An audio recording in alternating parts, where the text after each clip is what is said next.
Halo Tribuners, selamat sore dan apa kabar Anda? Senang sekali saya Putri Utami kembali menyapa Anda di Ambon hari ini, edisi Kamis 12 Februari 2026, di mana selama beberapa menit ke depan kami akan menghadirkan sejumlah informasi terbaru dari beberapa daerah di Maluku untuk Anda. Kita mulai dengan berita pertama. Dua tersangka kasus korupsi bantuan stimulan rumah swadaya di Tual 2,6 miliar masuk tahap 2. Kejaksaan Tinggi Maluku melalui tim penyidik Kejaksaan Negeri atau Kejari Tual resmi melimpahkan dua tersangka dan barang bukti kasus dugaan korupsi bantuan stimulan peningkatan kualitas rumah swadaya Desa Tamurhir tahun anggaran 2019 ke Jaksa Penuntut Umum Rabu 11 Februari 2026. Pelimpahan ini berlangsung di Kejaksaan Tinggi Maluku. Tersangka sore tadi didampingi langsung penasihat hukumnya. Dua tersangka yang dilimpahkan ialah FR selaku Kepala Dinas Perumahan dan Kawasan Permukiman pada 2019 dan penyedia atau distributor berinisial RT. Kasus ini nilai anggarannya sebesar 2,67 miliar. Anggaran sebesar itu dikelola oleh Dana Alokasi Khusus atau DAK atau pemerintah pusat. Dari jumlah 2,6 miliar itu, hasil kerugian negara mencapai 1,43 miliar berdasarkan hasil audit Kejaksaan Tinggi Maluku. Setelah pelimpahan, dua tersangka ini dengan tangan terborgol langsung digiring ke rumah tahanan. Kasus ini ada 4 orang tersangka, dua lainnya ialah penyedia atau direktris CV Rahmat Barokah Jaya FF selaku koordinator tenaga fasilitator lapangan dan MS selaku anggota tenaga fasilitator lapangan. Yang melanjutkan bahwa pada Kamis 12 Februari 2026, dua tersangka lainnya itu akan dikirimkan dari Tual menuju Kejaksaan Tinggi Maluku untuk dilakukan pelimpahan ke Jaksa Penuntut Umum. Dan Tribuners diketahui kasus ini pada pokoknya tersangka FR menentukan penyedia dalam hal ini CV Rahmat Barokah Jaya dengan direktris tersangka RT yang tidak sesuai dengan prosedur sebagaimana mestinya. Selain itu, CV Rahmat Barokah Jaya sebagaimana ketentuan yang berlaku tidaklah memenuhi syarat untuk ditetapkan sebagai penyedia. Selanjutnya, tersangka RT menyalurkan bahan material bangunan tidak sesuai dengan jumlah yang seharusnya yang mengakibatkan kekurangan bahan material yang diterima oleh para penerima bantuan. Sementara itu tersangka FF dan tersangka MS dalam pelaksanaan kegiatan membuat beberapa dokumen yang seolah-olah penentuan CV Rahmat Barokah Jaya itu telah sah dan sesuai dengan ketentuan yang berlaku. Selain itu tersangka FF dan tersangka MS dalam menyusun daftar rencana pembelian bahan bangunan atau DRPB2 tidak melibatkan para penerima bantuan dengan menyusun harga bahan material menggunakan analisa sendiri tanpa dilakukan survei terlebih dahulu, sehingga mengakibatkan terjadinya kemahalan harga. Sebelumnya, keempat tersangka itu ditahan di Lembaga Pemasyarakatan kelas 2B Tual sebelum digiring ke kota Ambon. Tetap sehat ya, Bu. Hari ini kami dari penyidik Kejaksaan Negeri Tual telah melakukan proses tahap 2 yang mana proses penahanan sudah kami lakukan dari Tual yang dilakukan oleh penyidik pada Kejaksaan Negeri Tual, dan kemudian hari ini kami menerbangkan 2 orang tersangka menuju ke Kejaksaan Tinggi Maluku untuk dilakukan tahap 2 atas nama FR selaku Kepala Dinas Perkim pada tahun 2019 dan penyedia atau distributor atas nama RF.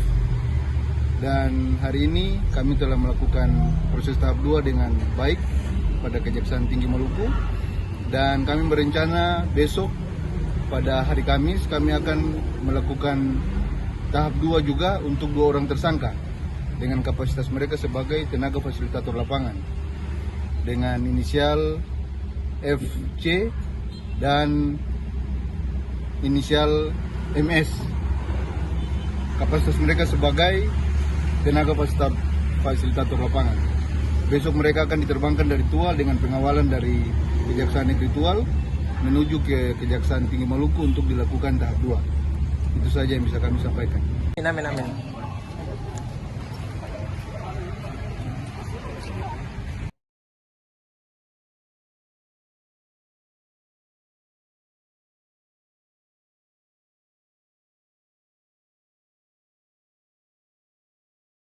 Informasi berikutnya, Tribuners, pengelolaan limbah bermasalah.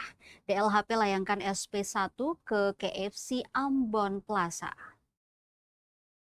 Dinas Lingkungan Hidup dan Persampahan atau DLHP Kota Ambon melayangkan surat peringatan pertama atau SP1 kepada manajemen gerai KFC yang berlokasi di Gedung Ambon Plaza atau Amplas, Rabu 11 Februari 2026. Peringatan tersebut diberikan sebagai tindak lanjut atas buruknya sistem pembuangan limbah yang ditemukan di lokasi. Sebelumnya, petugas DLHP Kota Ambon melakukan peninjauan langsung ke kawasan Amplas dan mendapati saluran pembuangan limbah di area parkiran kendaraan roda 2 mengalami penyumbatan hingga menimbulkan genangan. Meski demikian, Apris menegaskan bahwa persoalan pengelolaan limbah tidak sepenuhnya menjadi tanggung jawab pihak KFC. Menurutnya, pengelolaan gedung juga memiliki kewajiban menyediakan fasilitas pengelolaan limbah yang memadai bagi seluruh klinan yang beroperasi di dalam gedung.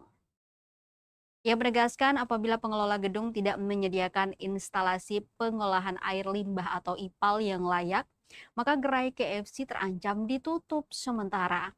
Sebelumnya diberitakan Tribuners, DLHP Kota Ambon telah memanggil pihak pengelola Ambon Plaza serta manajemen KFC untuk membahas persoalan penumpukan dan luapan limbah dari salah satu gerai makanan di dalam gedung tersebut.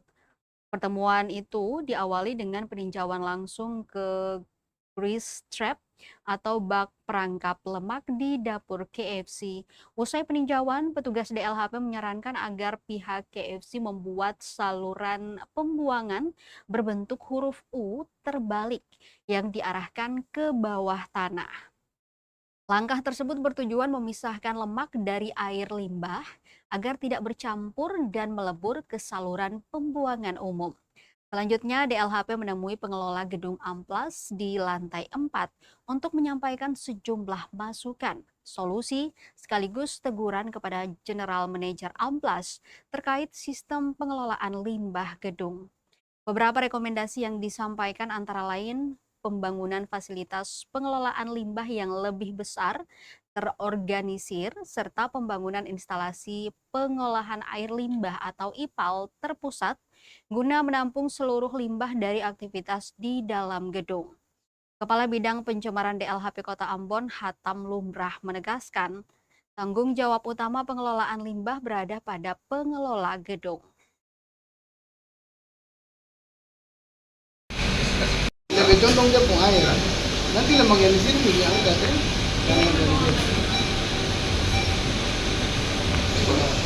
Ya, ini.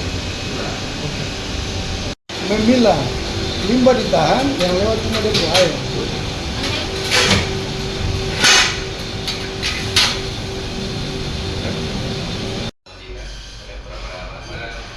Sampai negosiasi itu selesai rampung, barulah kita mungkin tidak boleh diangkat lagi gitu. Itu pengennya saya sih.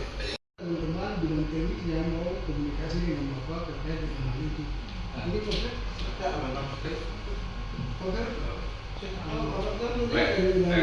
memilah limbah ditahan yang lewat cuma depo air.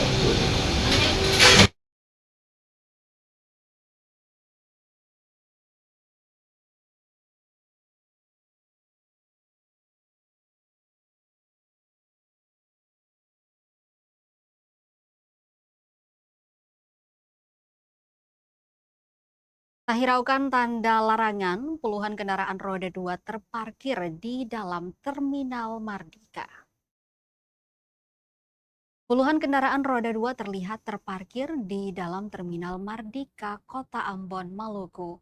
Meskipun telah terpasang tanda larangan parkir tepat di depan pintu masuk terminal, warga tak menghiraukan tanda larangan tersebut.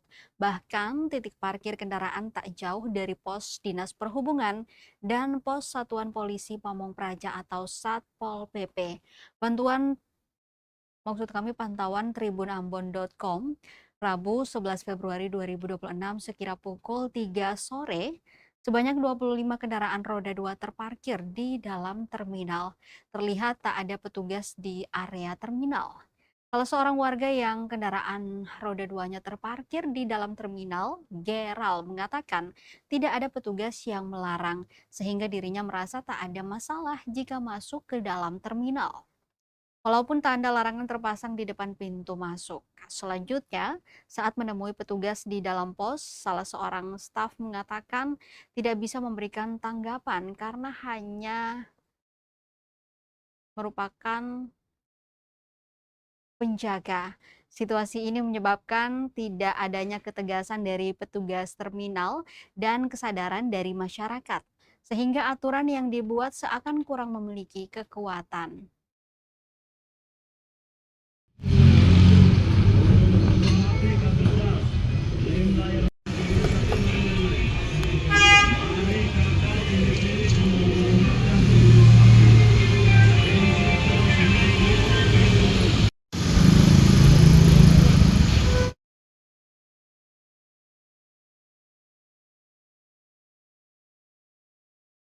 Tak pandang bulu, Kejari kejar tersangka dugaan korupsi bansos di Maluku Tengah. Kejaksaan Negeri atau Kejari Maluku Tengah memberikan pernyataan tegas atas perkara dugaan tindak pidana korupsi atau Tipikor Dana Bantuan Sosial atau Bansos tahun anggaran 2023 senilai 9,7 miliar yang saat ini sedang diusut.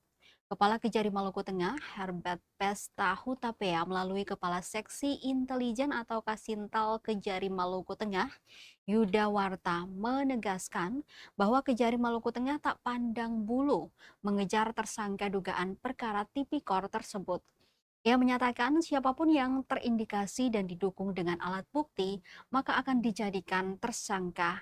Kejari Maluku Tengah juga telah melakukan pemeriksaan terhadap 335 saksi sejak dinaikkan ke tahap penyidikan pada Oktober 2025 lalu. Para saksi yang diperiksa yakni 305 penerima bansos, 6 orang dari Dinas Koperasi dan UMKM Maluku Tengah, 2 orang dari Badan Perencanaan Pembangunan Penelitian dan Pengembangan Daerah atau Bapelitbangda Maluku Tengah, serta 17 anggota legislatif aktif maupun mantan anggota legislatif Maluku Tengah. Kasintal Kejari Maluku Tengah itu menyatakan pada Rabu 11 Februari 2026 terjadwal pemeriksaan terhadap 4 legislator masing-masing berinisial YM, AM, DH, dan HH. Para legislator dipanggil sebagai saksi pada dugaan Tipikor Dana Bansos 2023. Mereka diperiksa guna mendalami perkara melalui keterangan para saksi. Diakui Kejari Maluku Tengah bakal memeriksa saksi lainnya, sehingga tak menutup kemungkinan untuk dilakukan penetapan tersangka. Diketahui, Kejari Maluku Tengah telah menaikkan status perkara dugaan Tipikor Bansos 2023 dari tahap penyelidikan ke penyidikan sejak Oktober 2025 lalu.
surat itu petunjuk itu nanti itu kalau itu sudah memenuhi 2 alat bukti maka segera akan ditetapkan tersangka.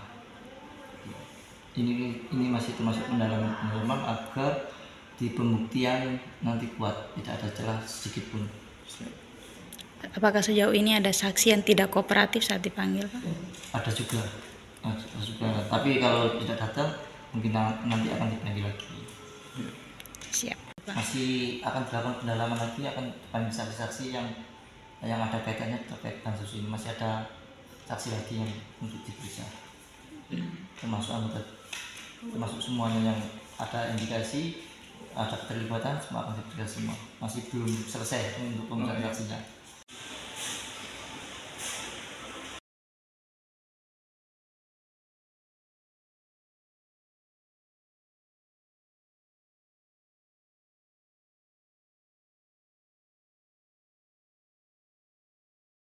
Masih dari Maluku Tengah, Tribuners, respons penonaktifan BPJS PBI, DPRD imbau Dinsos Malteng buka layanan aduan. Sebanyak lebih dari 13.000 peserta BPJS PBI JK di Maluku Tengah mengalami penonaktifan per data Februari 2026. Atas kondisi itu, Ketua Komisi 4 DPRD Maluku Tengah, Musriadin Labahawa, mengimbau agar Dinas Sosial Maluku Tengah membuka layanan pengaduan bagi masyarakat. Walau masyarakat diarahkan untuk proaktif mengecek data mereka, namun menurutnya Dinsos Maluku Tengah perlu menyediakan layanan aduan. Musriadin tak menampik bahwa kondisi ini memang terjadi secara nasional, namun menurutnya masalah ini merupakan tanggung jawab bersama. Dirinya menyatakan masyarakat tentu dikagetkan dengan penonaktifan BPJS mereka. Padahal selama ini masyarakat berharap BPJS mereka tercover dan menjadi tanggungan biaya pemerintah. Musriadin juga mengimbau agar masyarakat secara proaktif mengecek data mereka melalui mobile JKN maupun pada fasilitas kesehatan. Penonaktifan BPJS PBI JK menjadi dilema masyarakat. Di satu sisi, keikutsertaan BPI yang tidak aktif, sementara di sisi lain dituntut untuk segera berobat. Dalam kondisi ini, Musriadin juga mengimbau agar pasien dapat dipermudah pelayanan kesehatannya. Baru disusul dengan penyelesaian administrasi BPJS PBI JK.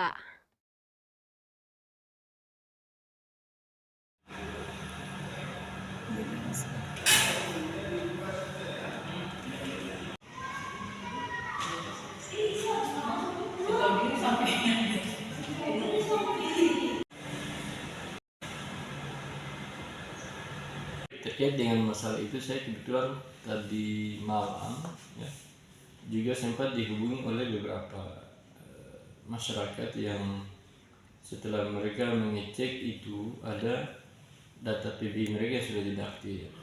Dan memang terkait dengan informasi yang disampaikan tadi, ini kondisi nasional juga yang menjadi perhatian bersama. Harapan kami dari Komisi 4 yang bermitra dengan Dinas Sosial untuk juga proaktif ya. Memang kita masyarakat diminta untuk bisa lebih proaktif untuk mengecek data mereka, tapi juga untuk Dinas Sosial kami minta ada semacam penyediaan layanan agar supaya mereka juga bisa memberikan sosialisasi itu kepada masyarakat, karena sekarang masyarakat agak sedikit dikagetkan ya dengan tiba-tiba BPJS mereka tidak aktif. Ada keringanan yang diberikan ataupun cepat juga merespon dengan Dinas Sosial maupun dengan BPJS itu sendiri. Karena jangan sampai yang ditemukan ini kan mereka udah masuk berharap itu masuk dalam BPJS, ternyata sudah dinonaktifkan. Siap.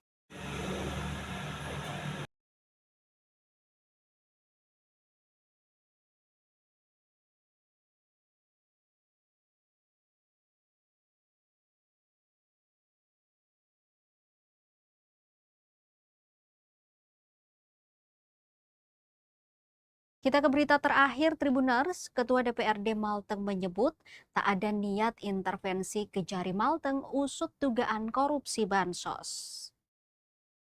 Belakangan, Ketua DPRD Maluku Tengah Heri Menkart Haurisa mendapat sorotan usai melontarkan optimisme tak akan ada anggota DPRD aktif yang ditersangkakan pada kasus dugaan korupsi dana bantuan sosial atau Bansos tahun anggaran 2023.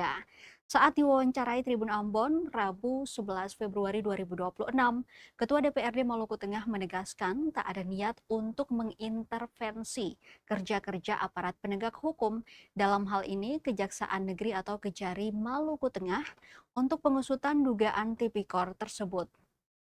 Wakil Rakyat Daerah Pemilihan atau Dapil 1 itu mengaku anggota Dewan Aktif selalu kooperatif dalam memenuhi panggilan kejaksaan untuk memberikan kesaksian.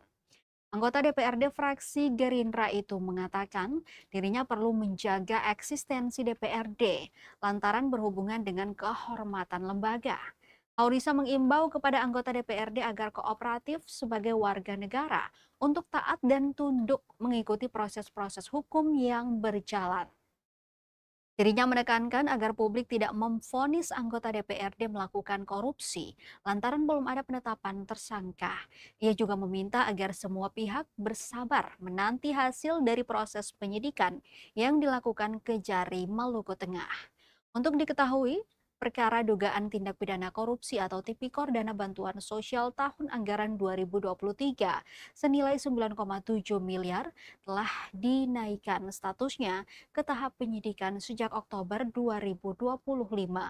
Sejak itulah Kejari Maluku Tengah juga telah melakukan pemeriksaan terhadap 335 saksi.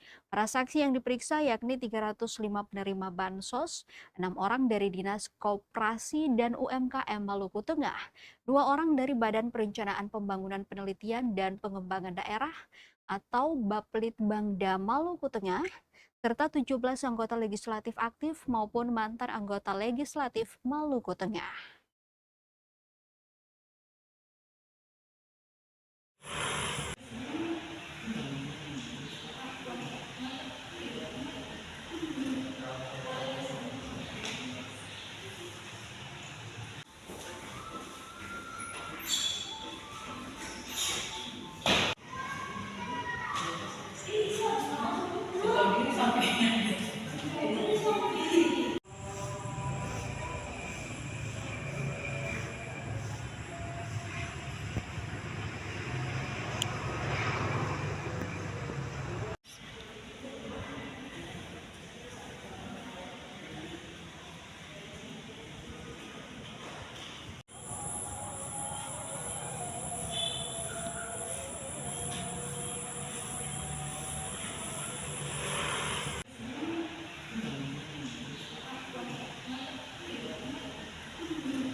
Kita menghormati semua proses itu, dan bagi saya kami menghimbau kepada anggota DPRD aktif khususnya untuk harus betul-betul memenuhi apa yang menjadi keinginan baik dari kejaksaan untuk katakanlah menyelesaikan berbagai persoalan-persoalan hukum di Maluku Tengah, di Mosowi secara khusus untuk Bansos. Itu kalaupun ada yang mungkin belum sempat hadir, mungkin ada alasan-alasan yang mendasar, tapi yang aktif rata-rata semua telah memenuhi panggilan kejaksaan untuk bertindak sebagai saksi, untuk memenuhi panggilan kejaksaan sebagai saksi. Terus saya menekankan di situ tidak ada niat atau upaya mengintervensi, tidak ada niat atau upaya untuk menghambat proses-proses hukum yang sementara dilakukan oleh pihak kejaksaan. Hanya saja kita mintakan untuk publik jangan dulu terburu-buru untuk menyatakan bahwa anggota DPR ini korupsi atau anggota DPR ini sudah menyalahgunakan bansos sekian miliar.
Tribuners, informasi tadi sekaligus mengakhiri perjumpaan kita di Ambon hari ini. Saya Putri Utami mewakili seluruh kru yang bertugas mengucapkan terima kasih atas kebersamaan Anda. Selamat sore, sampai jumpa dan amato. Download Tribun X sekarang, menghadirkan lokal menjadi Indonesia.